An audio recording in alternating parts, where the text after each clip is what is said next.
guys, welcome to Punky's World.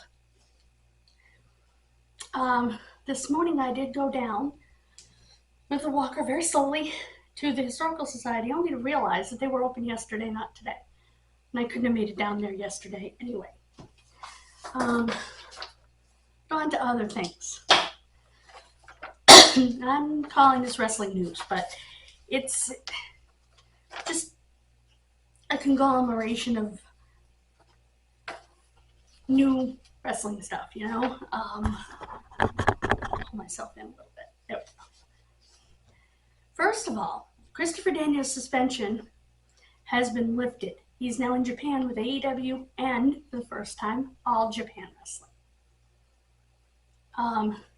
His suspension was lifted because he never should have been suspended in the first place. He was essentially suspended for doing his job. He was trying to break up the fight. And as the head of talent relations, I would imagine, like I said, that's his job. To relate to talent and keep talent from killing each other. So, but I'm not going to go into the fight or any of that because it doesn't matter, you know, and it's been done to death. I just wanted to talk about Christopher Daniels because you know how I feel about Christopher Daniels.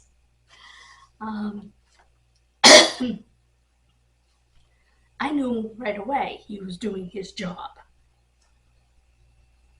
Common sense. But because he's friends with the Bucks and Kenny Omega, it's automatic that there must be some other motive, I guess. He's also friends with CM Punk. A lot of years. Known him a lot more years than he's known the Bucks. Anyway, I digress. The other bit of wrestling news that I wanted to talk about was a new movie that's coming out called The Iron Claw. Actually, it's just being filmed now in Baton Rouge, Louisiana. It is the story of the Von Erichs. Now, cast so far are Zac Efron as Kevin Von Erich, Harris Dickinson as David Von Erich, and Jeremy Allen White as Kerry Von Erich. I don't know who these people are, except I know who Zac Efron is.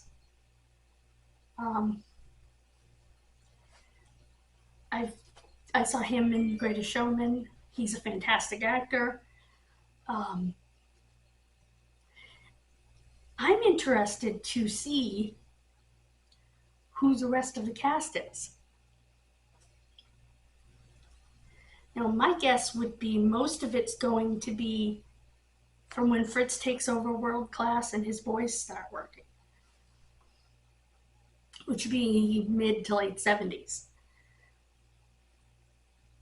I would think that's where they would want to start. Maybe show a little bit of Fritz, you know, early days sort of stuff, but basically go back to the late 70s, mid to late 70s, where he took over World Class and his kids became dominant in the 80s, and, you know, I would think that's where you would want to go, but I don't know what the writer or anybody else is. The writer's name is Durkin. I think it's Sean Durkin. So I don't know where he plans to go with it. And I don't know anything about these other two actors. It was actually really funny listening to Jim Cornette talk about them trying to find actors to play, like, Kerry.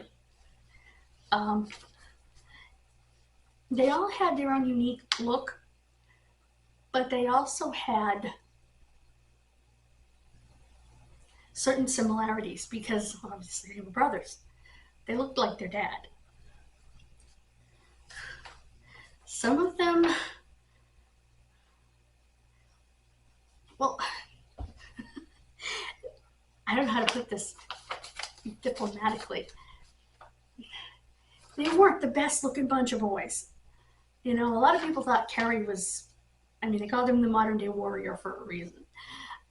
Because of how he was built and that long curly hair and that. I did not find Kerry attractive, personally. out of all of them, the one that I found attractive was Kevin. Kevin was very attractive back then. All the rest of them, to me, were kind of, no offense intended, funny looking to my eye. Like I said, this is my opinion, and it's not meant to be offensive. It's just meant to be an opinion. And when you talk about, and I want to talk about the Von Erichs a little bit, especially for those of you who don't know a lot about them. They each had their strengths and weaknesses. You know, people talk about who the best wrestler of the bunch was, and most people say it was David. David was the best all round because David could cut a promo. David could wrestle. David even took off for a while on his own. When he first started in the 70s, he took off on his own and worked other territories, even worked as a heel for a little while, even worked the Florida territory. David had more experiences than his brothers, and he was able to parlay that into an excellent character. I think David would have been the most successful had he lived, without a doubt. I think the best in terms of in-ring skills was Kevin. Don't get me wrong, David was a great wrestler. Kevin had skills. Like, not only was he a high flyer, Kevin could wrestle on the mat. I just always thought Kevin was the best wrestler. Kevin didn't cut a promo very well. None of them did, except for David. Kevin's kind of shy, kind of soft, kind of just, I don't know how to put it. He's not, none of them are your typical wrestler type because they were all kind of quiet, kind of soft, when I say soft, soft-spoken, soft-natured, and it just doesn't go over well for wrestling, you know? Girls love it, but it doesn't go over well as a wrestler. When that is your natural nature and you can't put another nature, you can't switch it up a little bit. Whereas David was able to do that, I think partly because David got that experience outside of Dad's umbrella, where he chose to leave Dad's umbrella for a while, which is a good thing. Kevin never did that until later. I also think part of the problem was some of the boys, not all of the boys, weren't very smart. And I don't say this to be mean, I say this because it's obvious.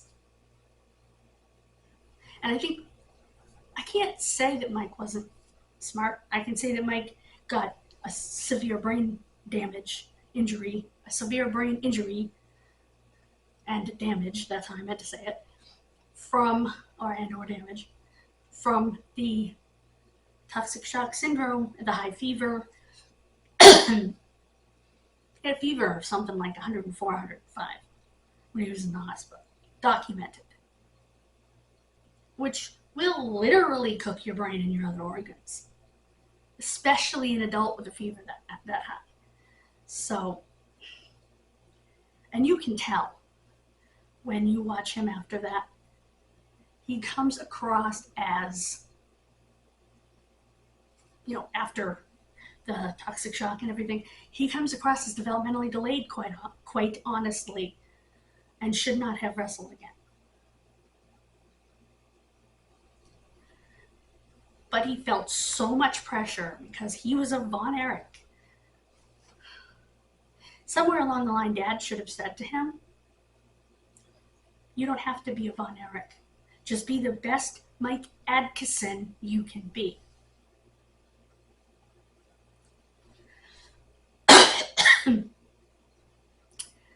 But he wanted those boys to be Von Erichs.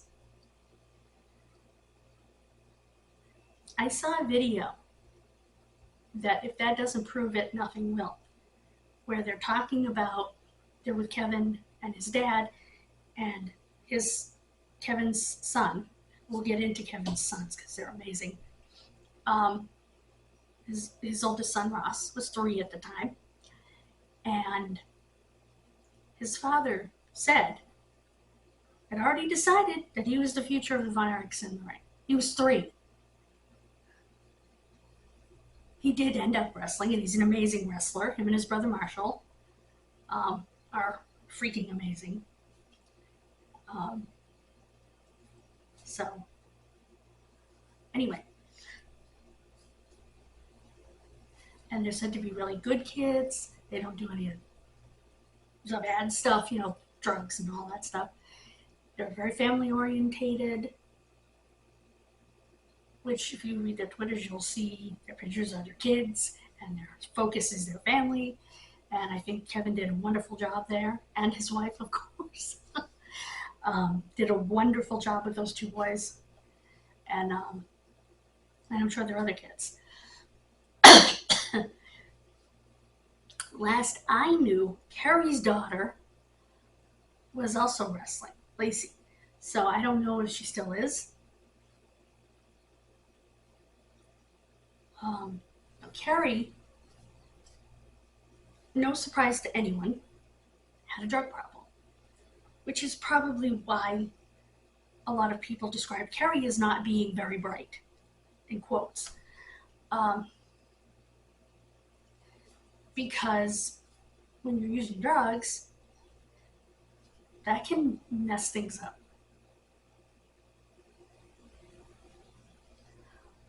Unfortunately. Now, I'm going to go through the deaths, but I'm not going to go in depth of each one because it's been done to death.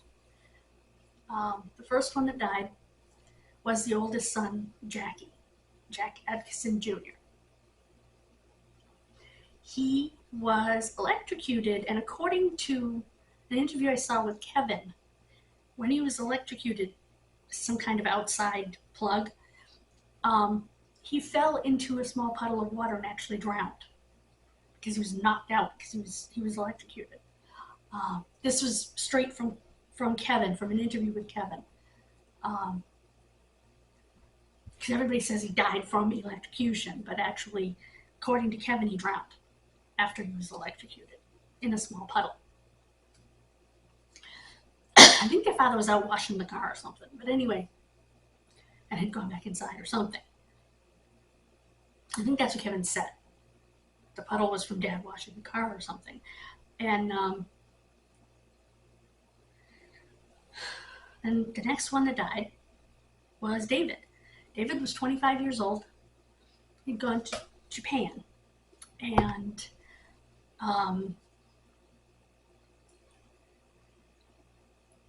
according to Kevin, again, according to an interview with Kevin, he wasn't feeling well before he left. And Kevin said, half in jest, "Don't you die on me."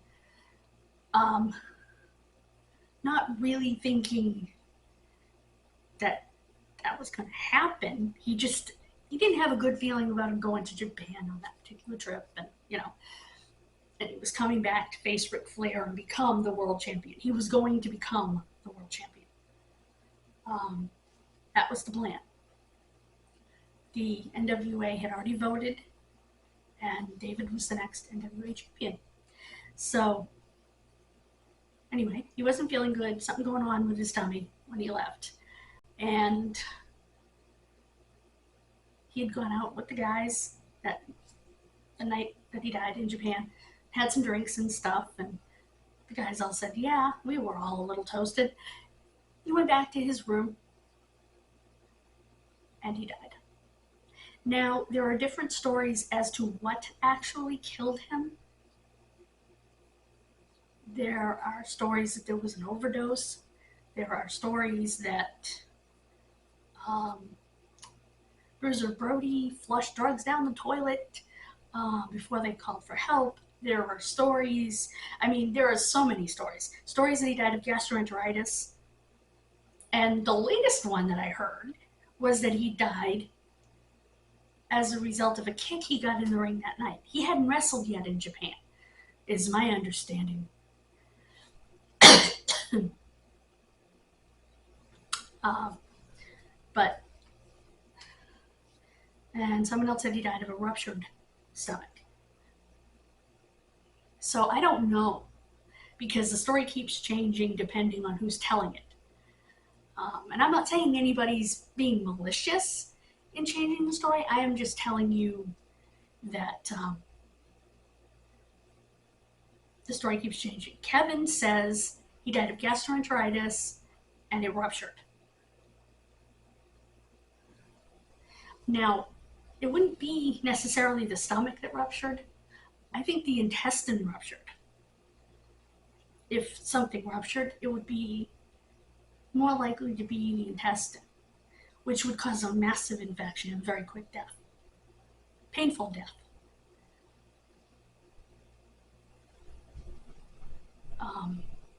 Who knows what the cause, what started the ball rolling, so to speak, with that, but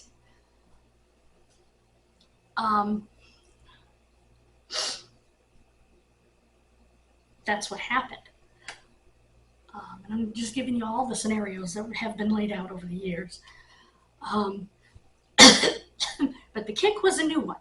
That was a new one for me that I heard today, which, as I understand it from the timeline, he hadn't had a match yet in Japan. So, on that tour. So, I don't know. The next one that died was Mike. He injured his shoulder on a world-class championship wrestling tour of Israel, and it required surgery. Somehow he got toxic shock syndrome after the surgery. You can get all kinds of infections in the hospital, but that particular infection is very rare. And for those of you not familiar with that infection, let me kind of tell you what it is. It's a full-on horrible bacterial infection that is, it's almost septic. And you kind of do become septic because it's just a horrible bacterial infection that just spreads through the body. Usually, the most common way to get this infection is the use of tampons during your menstrual cycle. Now, obviously, he wasn't using tampons, nor did he have a menstrual cycle, since he was a he. But that is the most common way, and in fact, if you can find footage, and I don't know if it still exists, where they're at the hospital and Kevin's talking about toxic shock, he talks about the fact that it usually comes from tampons. Kevin probably was the brightest in terms of, what's the word I'm looking for? What's the word I'm looking for? He was able to speak, articulate. He was the most articulate, I think. Well, and David. But, so he usually spoke for the family. But, I mean, if you open a box of tampons, you will find warnings about toxic shock syndrome and pelvic inflammatory disease, all sorts of, yeah. I'll stay away from those. Not that I have to worry about it now anyway. But yeah, but it is rare, millions of women use tampons and most of them don't end up with toxic shock. Certain ways of manufacturing them make it more likely, so certain ones had to be pulled from the market because of it, because all of a sudden there was this big uptick in toxic shock. There's actually it's not Mystery Diagnosis, it's another show similar to that, where they had a whole bunch of girls in Lowell or Lawrence, Mass. And they figured out that that's what it was, and that's when they pulled that particular tampon brand from the market. But anyway, I digress. Mike never recovered his brain never recovered. And he knew that he could not live up to the Von Erich wrestling legacy. And he said this in his note. And he went somewhere in the Dallas area, crawled into, or Denton maybe, crawled into a suitcase, took a whole bottle of Placidils, and died. Placidils are a tranquilizer. Basically, they put you to sleep, and then they'll put your brain to sleep permanently. If you take too many of them, because it's a nervous system depressant. And when you take that many, it shuts your nervous system off. Like I said, permanently. After that, little Chris was about my age, well, would be about my age, was starting to be around. He wasn't really doing anything yet. He was just around and wanted to wrestle. But unfortunately, Chris was born with asthma, suffered from severe asthma all of his life. And he had to take courses of prednisone, high-dose prednisone, steroids, throughout his life. Excuse me, and when you take those drugs as a child, it can weaken your bones. And it did. In fact, he broke his elbow when he first started wrestling, and they told him not to wrestle anymore. And he so desperately wanted to that he continued. And it's interesting, his father was talking about this, and something I just saw. And I don't know, I just didn't, for me, I didn't appreciate the way his father talked about it.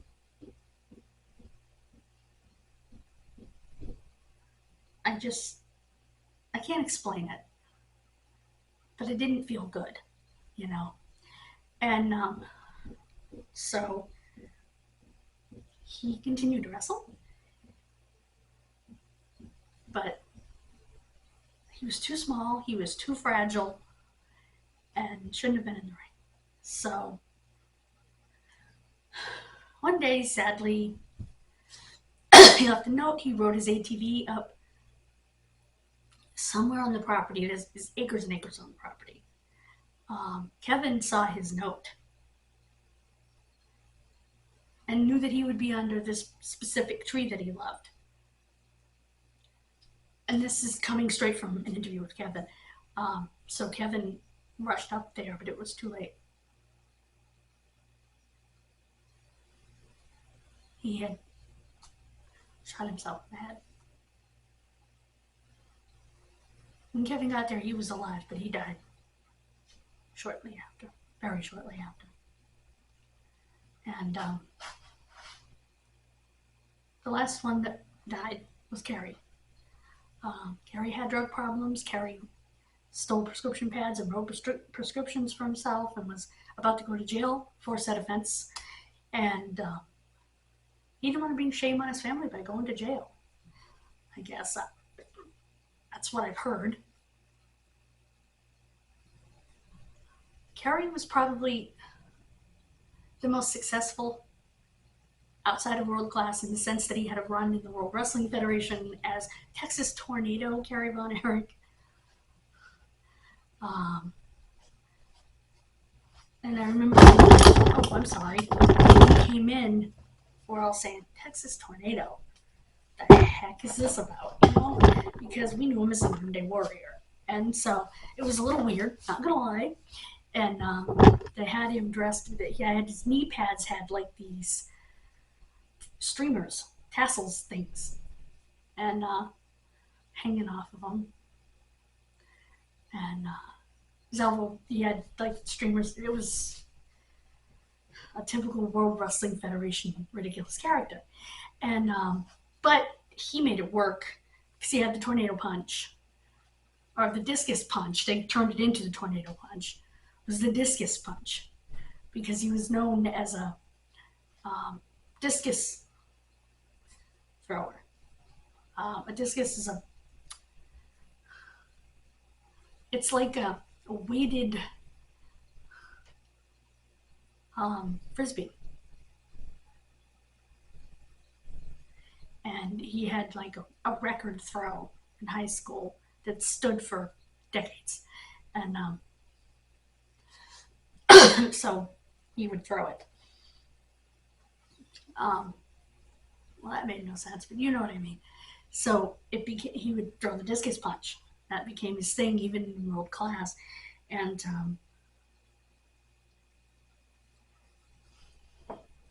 but before he ended up in the World Wrestling Federation after World Class folded, he became the NWA champion in place of David. I always said this, and I've always believed this. I think it should have been Kevin. Even way back then, I thought it should have been Kevin. Before I even knew how wrestling worked, you know, in terms of, you know, finishes being decided and all that stuff. I always thought it should be Kevin. And even knowing that, I think it should have been Kevin. Kerry didn't keep it very long, like 3 weeks, because they were just worried about his mind being there and him being able to do what he needed to do, get to the places he needed to go and stuff.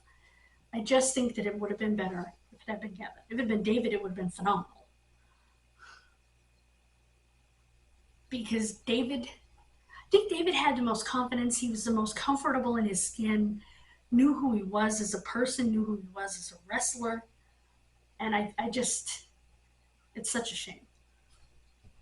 That one gets you.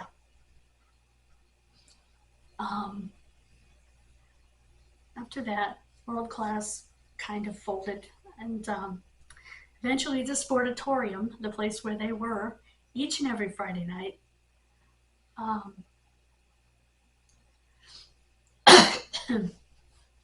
and Saturdays in Fort Worth.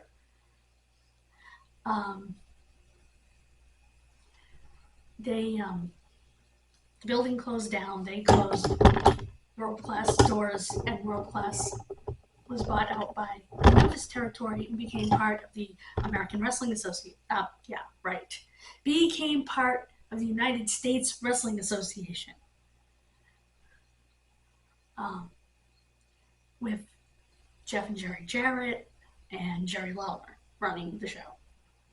I remember seeing the show where they took down the banner for World Class. Eric Embry beat P.Y. Chuhai. What a name, P.Y. Chuhai. Guy wasn't even Asian. But anyway, and then went and ceremonially took down the banner. And it became USWA after that. And I didn't use the Sportatorium for long after that. But that didn't, you know, in the middle of all the Von Erich tragedy, I think people forget that there were other tragedies along the way in World Class. As World Class went up, like this, the wrestlers went like this. I don't know why. But Gino Hernandez died. There's a lot of speculation around his death. I highly recommend that you watch Dark Side of the Ring, Gino Hernandez, because it's highly interesting. And I will link it in the description of this video. I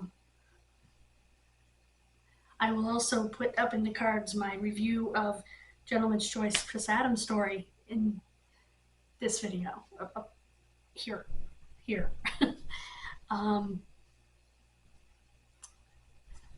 Because it goes along with this. And it's very sad, because Chris is also dead. Chris was shot to death.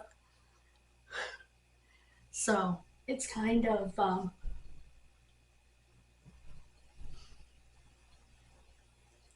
it's just disturbing, you know, that all that happened in World Class. And I feel like I don't think any one person should be blamed, But I also believe that,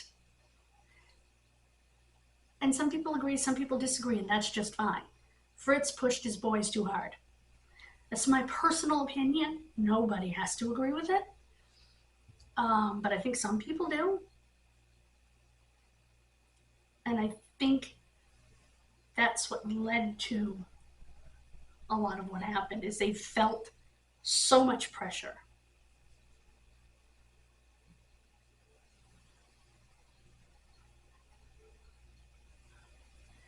I have a fly that I'm about to murder. Anyway, I don't usually kill bugs, but I can't get flies out of my house. So, I am going to come back because I want to tell you another story, but it's not a wrestling story, so I'm going to make a separate video for that. Thank you. Thank you for joining me on this trip down world-class memory lane. I hope you enjoyed it.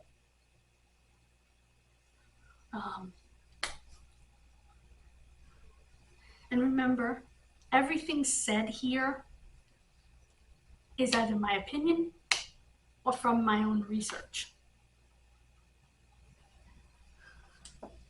Thank you so much for joining me in Punky's World again. Won't you become a permanent part of my world and hit that subscribe button and that bell for all your notifications? God bless you. Have a wonderful rest of your day. Bye-bye.